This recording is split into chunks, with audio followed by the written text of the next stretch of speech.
How we do this, we are the truest. Got these fangs super sharp, your shit toothless. Cold-hearted, yeah we ruthless. All the ghouls in the cut, let's get ghoulish. In the graveyard, acting foolish. Finna dance with the devil to no music. Cold-hearted, yeah we ruthless. All the ghouls in the cut, let's get ghoulish.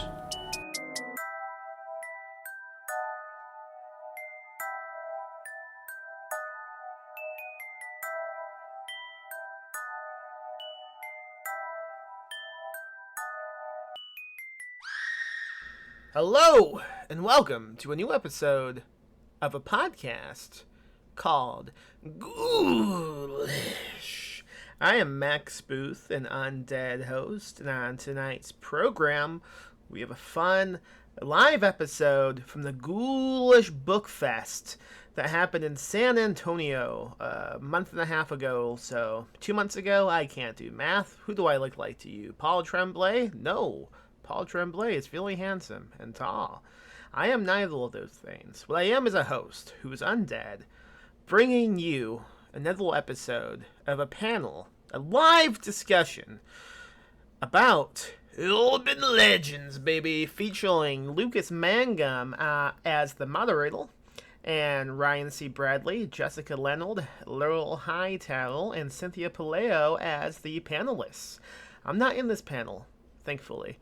I don't like doing panels. I don't like doing anything anymore. I mostly want to die, but I've already died, and then I was brought back to life, and now I'm undead, and I don't know what happens next. No one does. That's why you, the listener, the ghoul, the dedicated ghoul, tune in every week to find out what happens next. But I'm not going to tell you, because I don't know. So instead, I'm going to let you listen to an episode of a conversation that happened in the past. This happened in San Antonio at the end of April 2022. It is now June 10th of the same year. Not that much time has passed. It was mostly in the high 80s and the 90s during the convention. Most of the people who traveled in from out of state could not handle the heat, and I don't blame them, because that's hot. That's really hot. I will let you know, this weekend, it is in San Antonio, it is supposed to get up to 108 degrees. I am gonna die again. So, wish granted, right? Alright, that's all I got. Go to ghoulishbooks.com, buy some books that we have published. Some of them I've even written, like Maggots Screaming. But also, two of the panelists on this episode, Jessica Leonard and Laurel Hightower, they have some books on that website too. I've released Antioch by Jessica Leonard. Great novel. She talks about it on this episode. And also Below by Laurel Hightower. Both of those are available at ghoulishbooks.com. Check it out. Great books. I think you will like them. And I think you're going to like this episode. So let's get on into it, okay? All right? Is that okay with you? Yes? All right. All right. Here we go. It's the episode now. Welcome to our Urban Legends panel. I am Lucas. It's over. I am Lucas Mangum. I'm a two-time Splatterpunk Award-nominated author of Gods of the Dark Web, Saint Sadist, and a whole bunch of others. And just as an icebreaker, I'm going to say my favorite urban legend is high beams. Yeah. So I kind of want everybody else on the panel to do what I just did, introduce themselves a little bit, and yeah, give their favorite urban legend. We can start with Cynthia. So I'm Cynthia Pelayo. I'm an International Latino Book Award winning author and 3-time Bram Stoker Award nominated author. My favorite urban legend is Resurrection Mary in Chicago. She's like the traveling hitchhiker. I am Laurel Hightower. I am a horror author. My latest book, Below, just came out through Ghoulish Books, new imprint. Motion Machine Publishing. And my favorite urban legend is the Hook Hand Killer. Hey, I'm Ryan C. Bradley. Can y'all hear me good? Very cool. I'm a horror writer. My debut novella, Saint's Blood, just came out. My favorite urban legend has to be that Marilyn Monroe cut one of his ribs out with a butter knife so he could suck his own penis. Marilyn Manson. Wrong Sorry. Marilyn. I've never My heard bad. that. Oh my God. Created A that new one. urban legend. Hi, my name is Jessica Leonard. I'm the author of Antioch, which is for sale downstairs from Perpetual Motion Machine Publishing, PMMP. And my favorite urban legend, I don't know. The call is coming from inside the house. Oh yeah. Oh yeah. All right, cool. Yeah. So with all that said, I guess I want to launch into my first sort of question, also sort of an observation. I kind of feel like there is a lot of overlap between urban legends, conspiracy theories, and just general folklore. What does everybody, that I'm sitting with think are the points where they intersect, and what are some like major key differences between those three things? Well, I think with like just legend in general, people believe that there is some historical facts to these things, but they're not authenticated. Mm-hmm. So that's and then with urban legends, these stories tend to be specific to like a region or city, a town. With conspiracy theory, I don't even know if I want to touch that.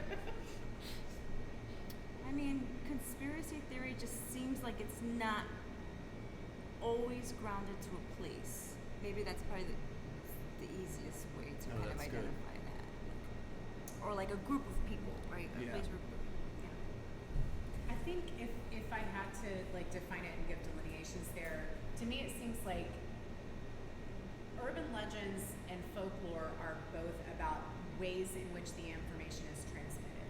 So when I think of folklore, I think more of an earlier time in which almost everything was, spoken word, and so it's you're telling the stories of the whatever's living in the hills and the things to beware of, and folklore I feel like can also include some, it doesn't necessarily have to be like a horrific thing or a warning. It's folklore can be any number of things.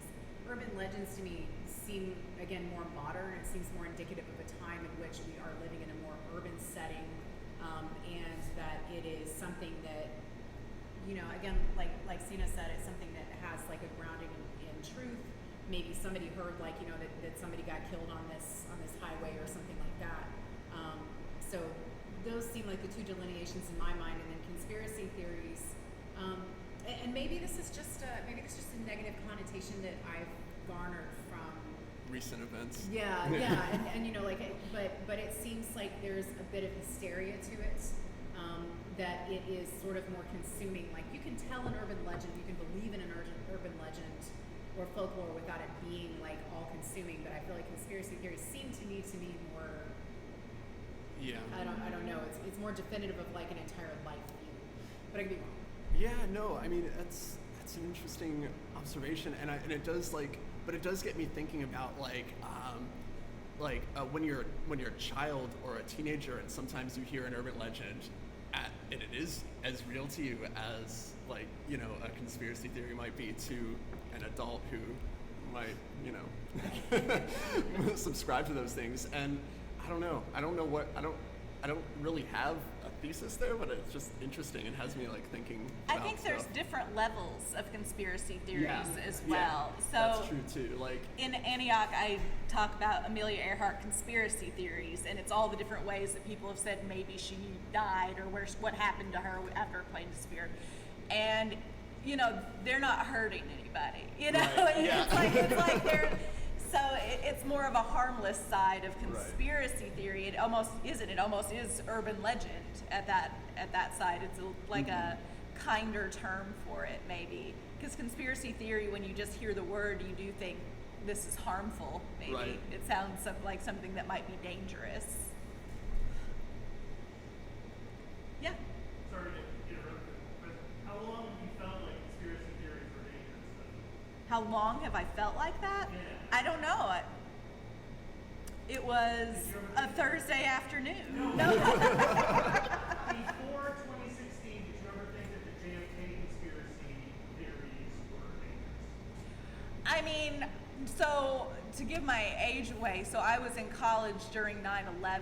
So I would say that conspiracy theories, for me, from a very young age, were a thing that were, I don't know, they just seem like they're an avenue to some radical thoughts. Like they can go down a rabbit hole, perhaps, that is a little bit more than maybe just your average urban legend, which is about Gravity Hill or Hell's Right. Half Acre. Right, like they're not, like, Gravity Hill didn't, make anybody do anything I think upsetting. that's the safest way for me to say this, that it seems perhaps in the last 10, 20 years, because conspiracy theories used to be kind of these fun, quirky, like little, rabbit Sure. holes. You'd go like, oh, Area 51. like, that was ooh, kinda maybe fun. aliens. But Like, it seems yeah. like conspiracy theories are not, people are tying their identity to the, and Yes. that's where we could talk. I'm sure all of us could probably talk about urban legends at the bar all night long and all these cool, ghosts and things, but it's not tied to It's not we who you are. Yeah. Yeah.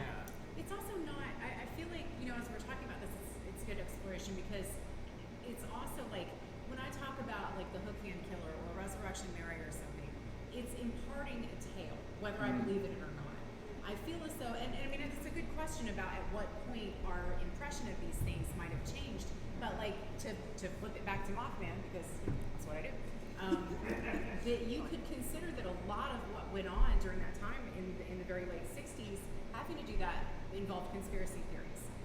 Because you had people who were, who believed that someone in the government was behind Mothman and everything that went on, and that, oh, well, no, actually it was aliens, but the government's covering that up.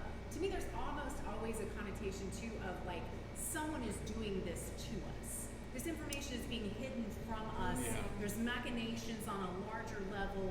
It's not like just a this happened or it didn't, or this exists or it doesn't. Like, the belief in Area 51 would be, I don't know if that would be an urban legend or what, but you might want to distinguish, I would distinguish with maybe, well, there's Area 51, there were absolutely aliens, but the Air Force stepped in, murdered everyone involved, or even if there wasn't anything bad like that, like they scooped everything up and they're keeping the information from us. Which Yeah. apparently is Like, kind of what happened. I think like the I guess the differentiation maybe might come from like, okay, there's the sense of a threat, right? Like, cause it's like, yeah, like you could be like, okay, like Area 51, aliens, and the Air Force did, covered it up. Oh, and by the way, they still are. Like, and then that's when it turns into conspiracy theory, right? Like where it's like, oh, and then it's like, right. Which actually now sounds really reasonable though, because when you consider, it's like they're like, there was nothing not right. Look, here's some papers. Shut up. Yeah. And it's like, okay, well, yeah, this stuff was being. So I don't know. That is. I really do think that's a very interesting part of it. Is it just the conspiracy theories that? Because I mean, what, like 10 years ago or 15 or something, if someone would have said like, look, they're going to be listening on all your devices. Yeah. They're going to keep that information. Like, shut up. And now it's like, no, Okay. I'd like to try Orange Theory. And then, you just say it, and your computer at home is like, here's an ad for Orange Theory. I mean, Right. That actually does happen, and now we're all just kind of used to it, so. Yeah.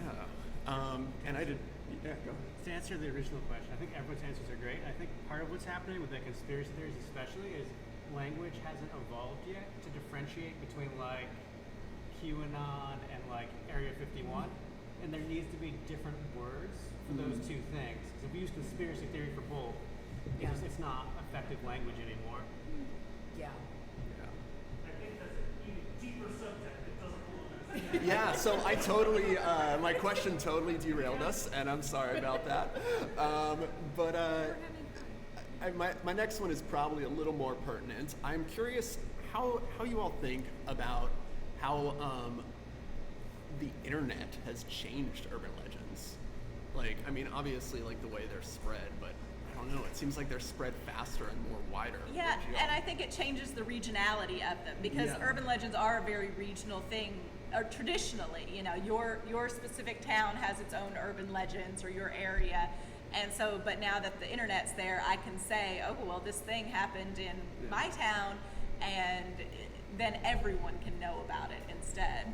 Now Slenderman's everywhere. Now Slenderman is everywhere. I think maybe even too, it's evolving so like different social medias have different urban legends because like you get different memes on every platform. I think memes are absolutely the biggest producer of one, misinformation, but two, urban legends and folklore right now. Yeah, and Reddit. Yeah, like creepypasta and stuff like that. I mean, there's stories that originated on creepypasta that will get regurgitated to you as like the God's honest truth. You know, the Russian sleep experiment being, I think, probably the primary one that most people would have heard of on it. Yeah. I keep thinking of that. There was like an episode of Supernatural though where they like sort of looked at that. It was like somebody like manufactured an urban legend and it manifested with like a tulpa or something, and it was spread through the internet, through the website. The movie The Empty Man did that as well, right? Oh, it did? Yeah. That's a good one. It was good. I was like pleasantly surprised with that one. Yeah, that creeps me out like hardcore. I really like when storytelling too like pulls those elements into it, like addresses the fact that the way that we impart information is changing, and the way that it, and just the method of how it's disseminated affects how the legend affects us. Yeah, and it's almost like weirdly blurred the lines between urban legend and just fiction, right? Like where it's like, because like you said, it gets like something that starts on a creepypasta. You're like, no, that happened to my uncle's brother, which would just be my dad. So never mind. But you know what I'm saying? On the attribution part, in terms of the attribution part, like Yeah. it's always so far removed that no one can ever. I know a guy from a guy. Yeah. It's always convenient. Yeah. Does anybody have any other things to add on that particular point? Okay, cool. All right. So, give me a minute. So, with all that being said, like, do you think that these, like, how do you think these urban legends get recycled? Do you think a lot of these are like kind of these same stories, but like kind of regurgitated for like different times and kind of reframed in the context in new times? I think it's. I'm gonna use my example. Well, I'll use La Llorona because everybody knows that one. The weeping woman, the woman that killed her children. I mean, we have that story in Mexico, but then we also have that story in Puerto Rico, and we also have that story in the Philippines. Like, we have that story. That story just seems to come up multiple times. A woman that drowned her children because she was not happy in a relationship, or whatever happened, right? I mean, we see that, don't we, today? Like, we see mothers who kill their children. Mm-hmm. I forgot the name of the woman. There was one woman that's Susan Smith. with the 6 kids. Yeah.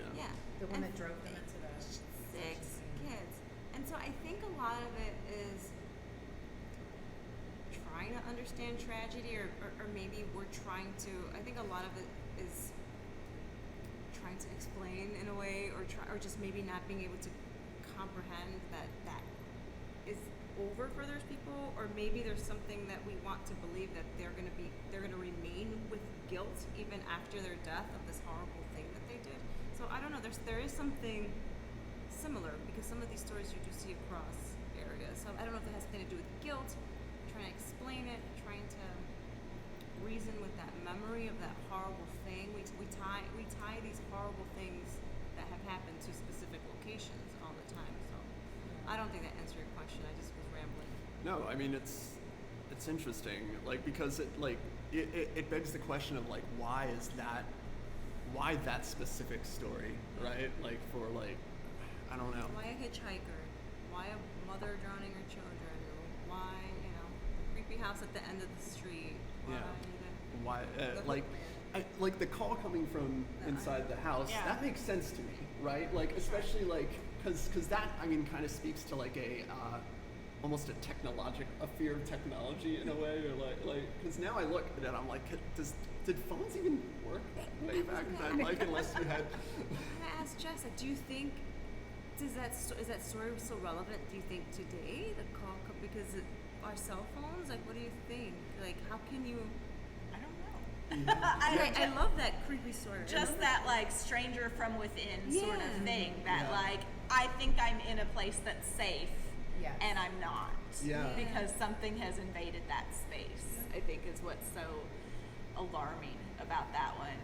No, that's a good point, right? Because like with cell phones, like now that is even more plausible. Well, right? but with cell phones, it's less likely to know then. Yeah.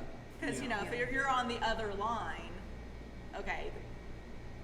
Actually, I don't know how that works, but was it written by people who didn't know how phones worked? Because now that I'm trying to sort it out, I'm like, did they have a party line? What was happening? They had 2 lines. They had Yeah. 2 lines. I It know was a that rich was- household. Yeah. They had 2 lines. Yeah, maybe. Right. No, there hadn't been it. Oh, they were okay. Extensions. Right. Yeah. Okay, that would make sense. Yeah. So is it about like the dangers of too much wealth? Like if you're so Yeah. rich that you can I feel like we're going too deep on that, I though. know, I right? think it's just about how there's somebody in your house.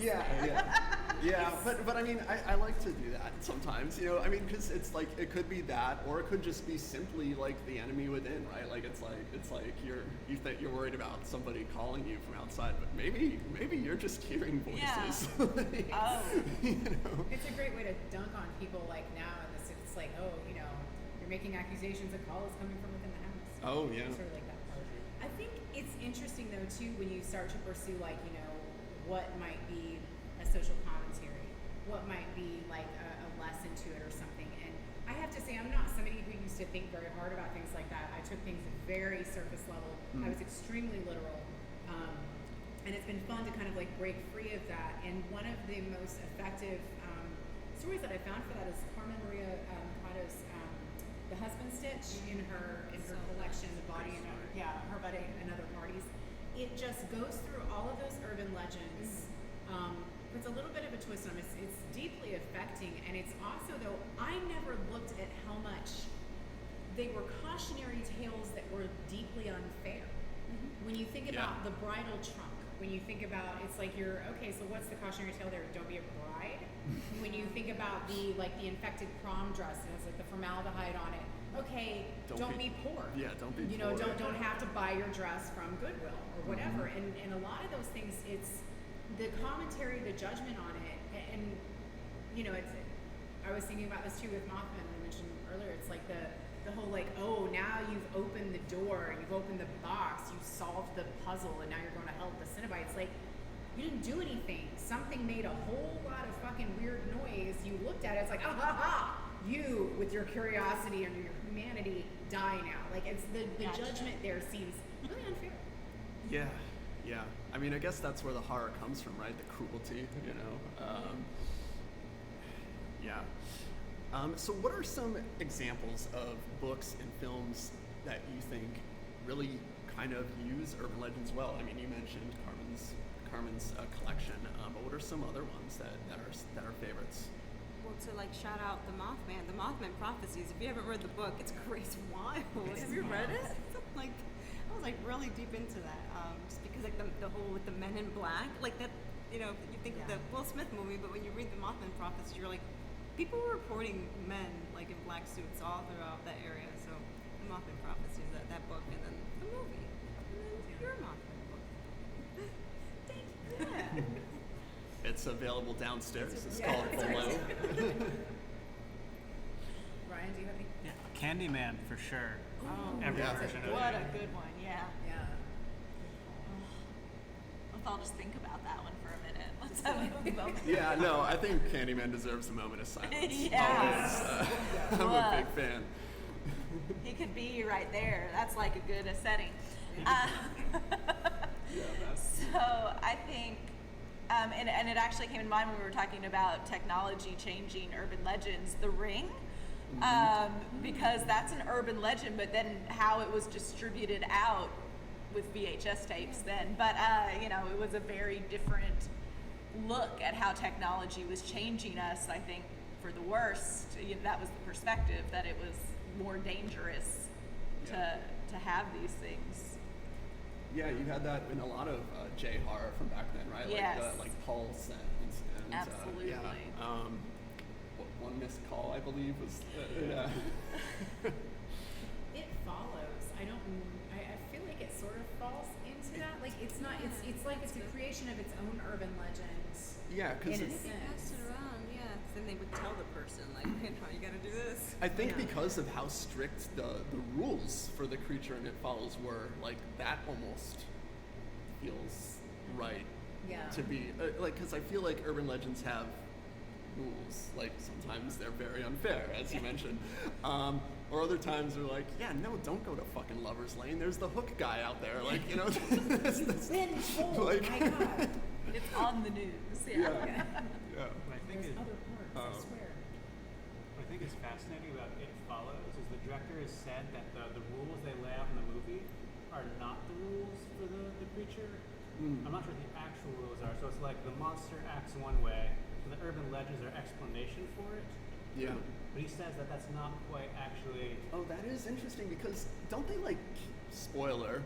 They kill it in a random way that is not even In the pool. Yeah, they just electrocuted in a pool or something. And I'm like, That's weird. They didn't say that in the Well, rules. they didn't. I think they ended up shooting it or something. Yeah. Yeah, I think they do that too. I think they electrocute it in the pool and shoot at it. Yeah. I'm not kidding. It's really excessive and crazy. Yeah. But in a way that makes sense because for any urban legend, by virtue of it being an urban legend, it's passed verbally, so we don't know the rules. We know what someone else has told us the rules Yes. are. Yes. And the first person who ended up with this thing, really, I think it would actually end very quickly because the first person would be like, the fuck, and die. Like, if they don't have anybody to warn them, like, what the hell's going on, I don't know how anybody survived that situation. That's true. But all you would have would be observation. I don't think the creature's gonna okay, so we're coming up with a new game. Yeah. Tag you're it, and so it feels like that makes sense. I had never heard that, Ryan, that the director said that was the case. Yeah, I believe he did. Yeah. That's interesting. And that's another one that one I never took as, I've heard criticism of that as like an STD thing, you're being punished for having sex thing. To me, it didn't come across that way. To me, it was so horrifying because of the fact that it's a normal thing that people do. Right. It's something that almost everyone does. I mean, I shouldn't say that, but it's a normal part of a lot of people's lives, and in particular when you're talking about younger people like that. Yeah, I think the punishment of sexuality in that movie is actually misdirection. Is a misdirection. Because it's actually just about growing up and eventually meeting death. Because sex is the symbolic act of growing up in this movie, and so you're I don't know. I love that movie. I In case actually you can't tell. hated it on my first view, and I think because people were just just watch it again. And I watched it again, and I was like, well, let me just. And I liked it so much more, and now I really love the film because I watched it on a second view with a whole different mindset. But my initial read, I didn't like it, but now as I can read, I don't. What was different? What was your different viewpoint when you watched it again? I personally don't like sex and horror. I know sex is intrinsic in horror, and I know people are like, well, erotica and horror are two sides of the same coin. I'm just like, oh god, it's just a teen sex movie. I'm fucking bored. Because I want things to be more deeper than that. I feel like I don't know. I'm just over the whole cabin in the woods, kids having sex and they're gonna die. That's just not what I'm interested in at all. And then my second viewing of it, I interpreted it completely different. It was more like you said, death. It's just you're never gonna escape it. And with that viewing, I enjoyed it so much more as opposed to the whole this fucking sex thing. Yeah. Yes. That makes sense. Cool. So how have some of you used urban legends in your work? I know that a couple people definitely, but I mean, if you want to elaborate, you totally can. Please do, because I feel like that was such an effective leaving? If you don't know who Amelia Earhart is, she was a pilot that crashed in the ocean, and they don't know why, or how, or if she even crashed, or what the circumstances were. So, but because of that, there are a lot of different theories about how that happened.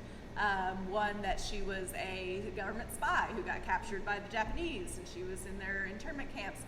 And then others that she was on a different island, and there's a lot that goes into that. And one, even that she was brought back, that she was a spy and she was brought back and given a new life, and she was a banker in New York, which is one of my favorite ones because it was a real woman, and I don't know her name off the top of my head, but it was an actual woman. They're like, this woman who's a banker in New York is Amelia Earhart, and this poor lady just had to live her life with that, I guess. But so for writing with it, I kind of took all of those different things and kind of gave them a little bit of a deeper meaning on why we looked at it that way. Like, why do we want all those conspiracy theories about her? And it's, because it seems too sad not to, almost. There's so many reasons, like, well, I don't want her to just have died. Like, Jesus Christ, it's such a famous figure. You don't want it to just be nothing. You want to create something from that. You want to build something out of it. I never thought of it this way because I was obsessed with Amelia Earhart. I wrote a short story about her years ago, and Howland Island, where they thought she crashed. But I almost wonder who perpetuated that. The urban legend, was it women? Because I could imagine at that time in history, women must have been so damn proud of her, and it must have been heartbreaking for them to be like, well, the Howland Island one very much was, because it was that young girl named Betty who says that she heard the last transmissions of Amelia Earhart on her shortwave radio. Spoiler, this is all of Antioch. And so, yeah, it was a young girl who said, no, I know where she is. She's here, and nobody believed her. But yeah, I think a lot of it was she was a hero to women. She was out there doing. She had her own luggage line, if you weren't sure. So she was a very famous woman at the time, outside of just being a pilot, and yeah, it was a complete role model. And then just to have that snuffed out, it's enormously unfair. So you want to build something from that. Yeah, because that's interesting, right? Like, it's just like because yeah, we we're horror authors, so we talk about how urban legends kind of can create these like villains, but like they can also be perpetuated about heroes as well, which is talked about less, I feel like. Or Marilyn Manson. Yeah. Neutral, I guess. Yeah. In that instance. Bonus points for bringing that up. That is just wow. I hadn't thought of it in those senses. Like, I was thinking more like but it's like, yes, there are those urban legends of like, oh, that one kid who or did this. Elvis didn't die, he's an alien. Like, yeah. Oh, that's great. So I want to, I guess I'll ask the crowd if they have any questions they want to ask our lovely panelists. Has anybody seen a documentary called Cropsy? Yeah. Yes. Oh yeah. Yeah, Cropsy was great. I'll even say. it was just good. It was really good. You're right. 10/10 would recommend. Yes. So would we consider urban legends the new fairy tales? Like the new how fairy tales have evolved to fit in today's society? I mean, obviously, like, feel free to correct me, anybody up here, but I would say they're more in line with, and that's another question, right? Like, I'd say they're more in line with folklore, but like, what's the line between folklore and fairy tales? Like, I don't know. Well, and I think that's quite possible too, because when you think of it in terms, like, in a way, it becomes more of a concept and amorphous story. You're not talking about like someone specific, doing XYZ. You're talking about the hook hand killer, right? Mm-hmm. And so a lot of times with fairy tales, it's like, okay, the witch in the cottage in the woods. It's almost more conceptual than a specific tale. So it could be, yeah. But do you feel like the moralistic bend on some of the urban legends are what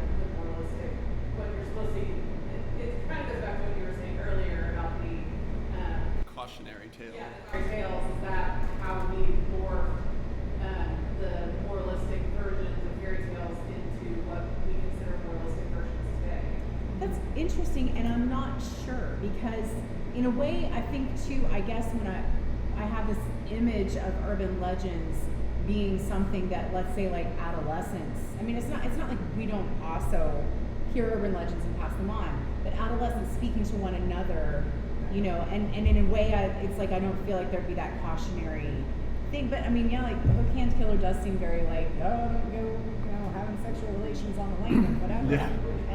So yeah. I I think don't know. That's an interesting question, Jason. So, I think.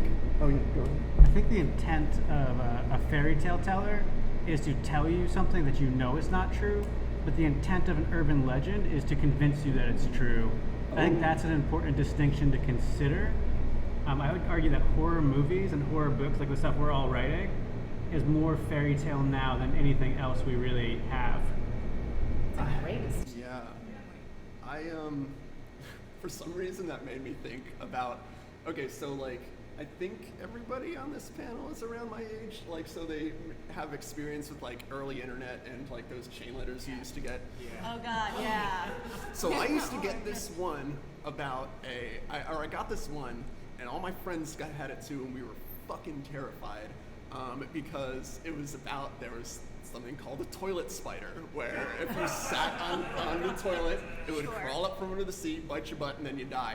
And we all believed it. We all believed it so strongly until like some article, like it was probably Snopes or something. I don't know if that was a thing back then, but it was some kind of fact check article. Like it was like, yeah, not a thing. And I was just like, I said it to my friends. I was like, we're good. Like we can.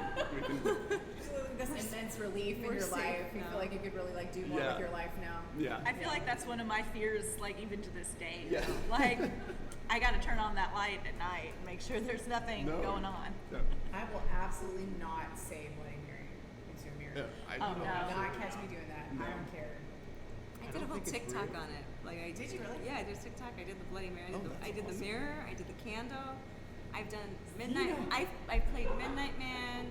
Oh, I mean, shit. if you've read my I shouldn't say it. But if you've read my essay in Southwest Review, I mean, you name it, I've done it. Like angelic conjurings, demonic conjurings. I've done everything. Like That's awesome. Mostly because it was and the title of the essay was "I Need to Believe." So I was on this like crazy exploration to see if there was anything out there. So you name the thing, I've done it, but I haven't seen anything. I would love to read that. I'm glad that you I'll send you the link. It's still free, but yeah. Cool. Do you all have an urban legend or like a cryptid that you really think like deep down you're like, that's actually real? I Is there don't. one you really believe? I don't think. I don't believe. Okay, so I don't think they're real. Like I don't think I don't believe in ghosts, for example. It's probably the wrong room to say this in, but I don't.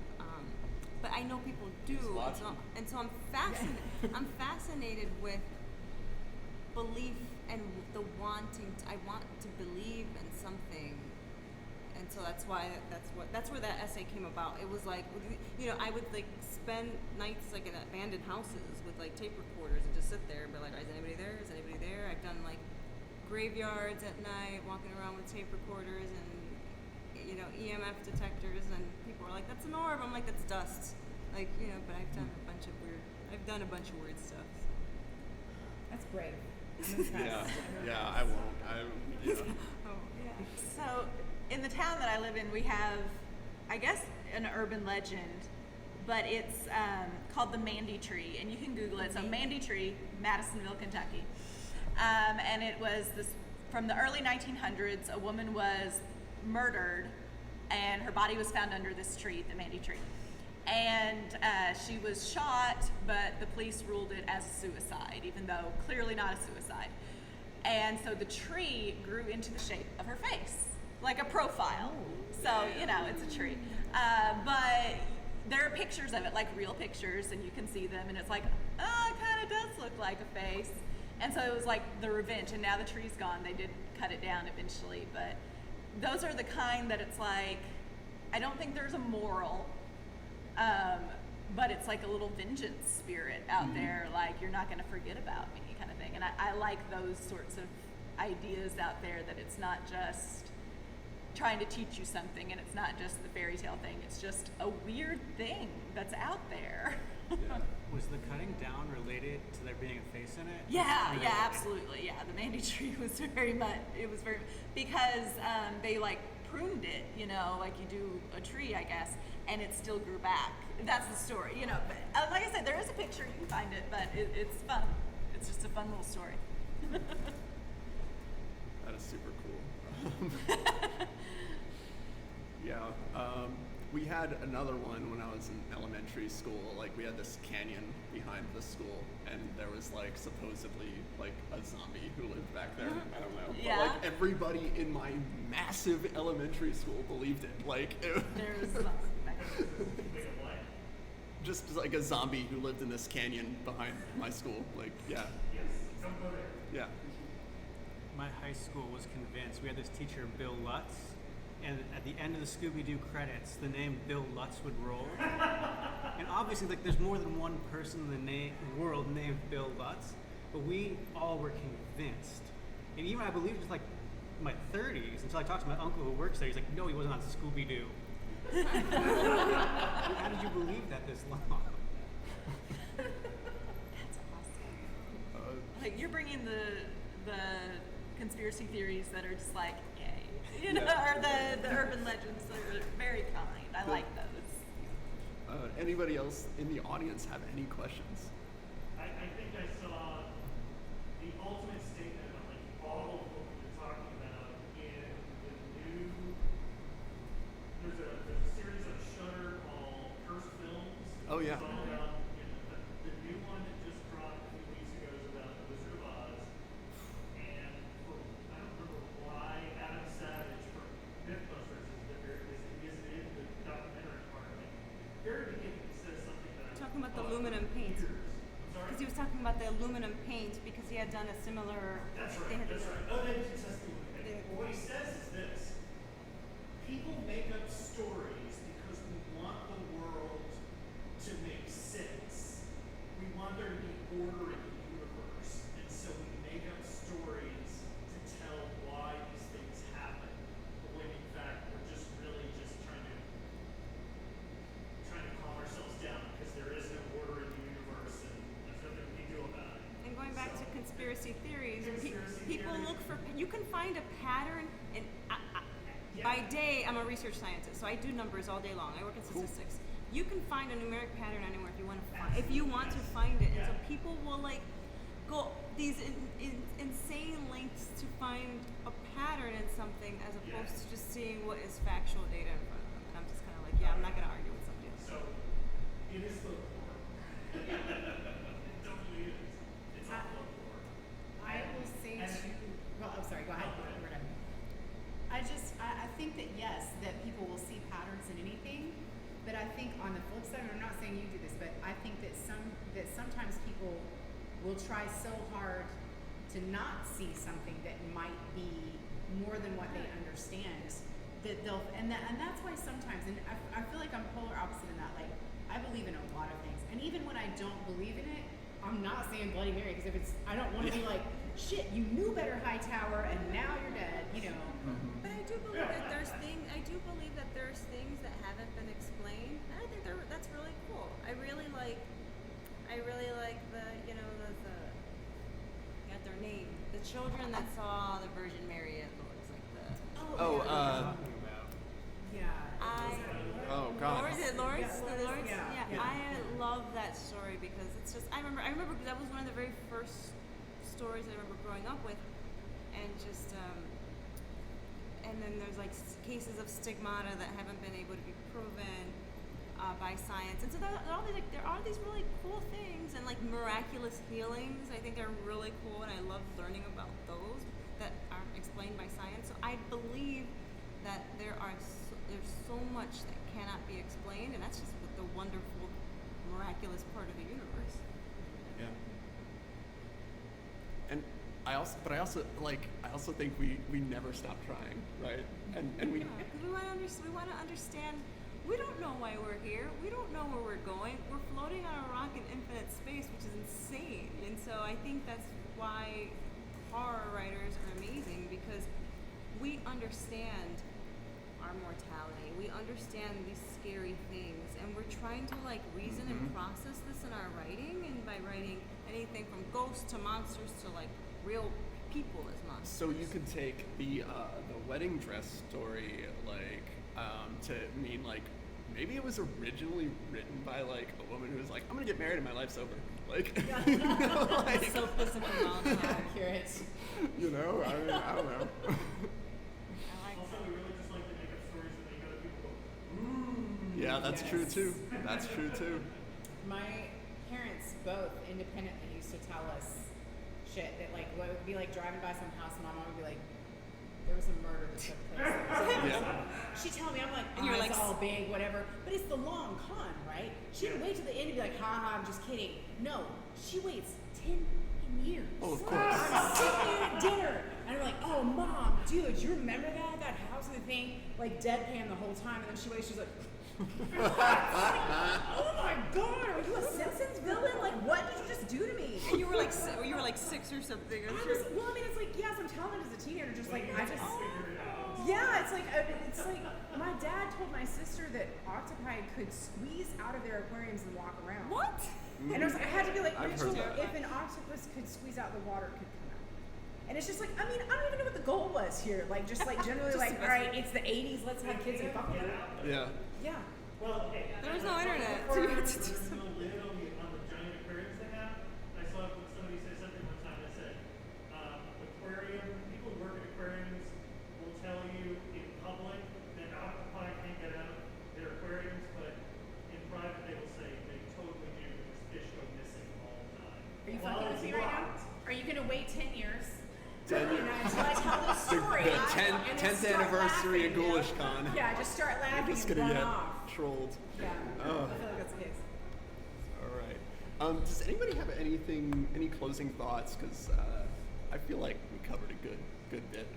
I never go a full hour on these, so like I'm sorry if you guys sit with a panel on me again. Like it's gonna be a short one. Like just That's like ending class early. I love yeah. it. Okay. Yeah. All right. This is fun. Okay. Cool. Then before we go, does anybody want to plug anything specifically? Like I know. No. Not me. No. Well, hold on. Wait. Yeah, other people. We got. I mean, I got a bunch of stuff. Just find my stuff. All right. Well. I'm gonna plug other people's stuff. Like That's what I was like. I think That's that fair. we should plug Antioch. yeah, let's plug Fantastic. Antioch. Ryan, you read from your story earlier. What was the name of it? Saints Blood. Excellent. Yeah. Very just came good. out. That's what you need. Actually, hey, his first book just came out. Yes, So I yeah, think that's that's what like you a. need. Okay, so we should yeah. Celebrate it because a Yeah. lot of times we don't get to celebrate it, you know? So make sure that you do. That's awesome. Thank you. Awesome. Yeah, I mean that's I have a podcast that I do for like really trashy movies. It's called Make Your Own Damn Podcast. It started as a trauma centered specifically on trauma movies, but then it kind of grew to like trash and exploitation cinema as a whole. So that's kind of what I'm up to when I'm not writing books. That's cool. That's really cool. Yeah. But yeah, definitely buy everybody's stuff if it's down there, or grab Ryan's online. Yeah, we're glad you all came out to hear us talk about this stuff. Thank you. Yes, thank you all. Let's go to the bar. Yeah.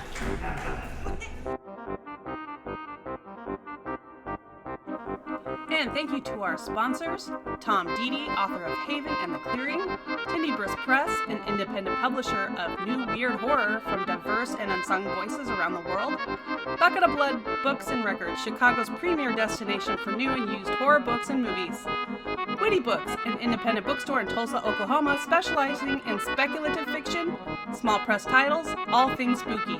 Find them online at wittybooks.com.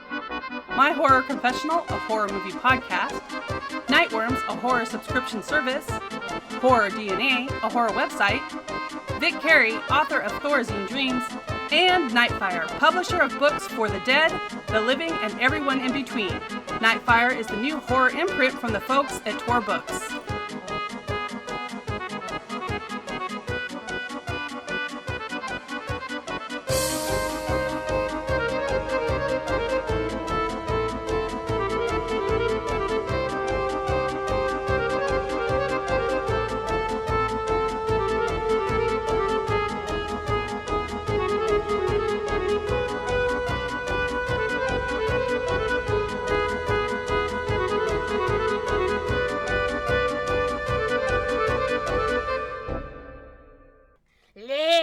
spooky, die spooky. Rest in peace, Max.